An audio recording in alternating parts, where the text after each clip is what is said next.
കൊല്ലം അഞ്ചലിൽ ബസ്സിൽ നിന്നും കുഞ്ഞിന്റെ സ്വർണ്ണക്കൊലുസ് മോഷ്ടിച്ച യുവതിയെ പോലീസ് അറസ്റ്റ് ചെയ്തു. അഞ്ചൽ സ്വദേശിനി സബീനയാണ് അറസ്റ്റിലായത്. ശിവരാത്രി ദിനത്തിൽ അഞ്ചൽ ആറോ ജംഗ്ഷനിൽ നിന്നും പകൽ 3 മണിയോടെ കുളത്തുപുഴയ്ക്ക് പോകുന്ന സ്വകാര്യ ബസ്സിൽ നിന്നുമാണ് കുഞ്ഞിന്റെ 1/4 പവൻ വരുന്ന കൊലുസ് മോഷ്ടിച്ചത്. കോട്ടുക്കൽ സ്വദേശിനി അസ്നിയുടെ മകൾ അസ്ലീന്റെ കൊലുസാണ് മോഷ്ടിച്ചത്. കൊലുസ് നഷ്ടപ്പെട്ട വിവരം അസ്നി ബസ് ജീവനക്കാരെ അറിയിക്കുകയും ബസ് ജീവനക്കാർ പോലീസിനെ അറിയിക്കുകയും ചെയ്തു. സ്ഥലത്തെത്തിയ പോലീസ് സബീനയെ ബസ്സിൽ കണ്ടപ്പോൾ തന്നെ പ്രതിയെ കിട്ടിയെന്ന് പറഞ്ഞു. ബസ് അഞ്ചൽ പോലീസ് സ്റ്റേഷനിൽ എത്തിച്ച് സബീനയെ വ്യക്തമായി നടത്തിയ പരിശോധനയിലാണ് സ്വർണം മോഷ്ടിച്ചത് സബീനയാണെന്ന് പോലീസിന് വ്യക്തമായത്. സബീന ഇതിനു മുമ്പും സമാനമായ കേസുകളിൽ ഉൾപ്പെട്ടിട്ടുണ്ടെന്നും പോലീസ് സ്റ്റേഷനിൽ ചെല്ലുമ്പോൾ ഉടമയ്ക്ക് സ്വർണം തിരികെ നൽകി സബീന തടി തപ്പുന്നതുമാണ് പതിവ്.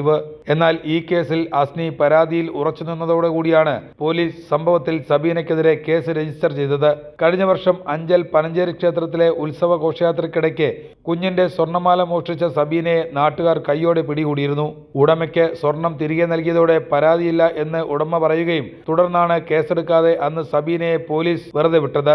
അഞ്ചൽ പ്രദേശത്തെ ഓഡിറ്റോറിയങ്ങളിലെ വിവാഹ ചടങ്ങുകളിൽ നിത്യ സന്ദർശകയായിരുന്നു സബീന. കുട്ടികളുടെയും സ്ത്രീകളുടെയും ദേഹത്ത് കിടക്കുന്ന സ്വർണ്ണാഭരണങ്ങൾ തന്ത്രപരമായി മോഷ്ടിച്ച് മുങ്ങുന്നത് സബീനയുടെ പതിവ് രീതിയാണ്.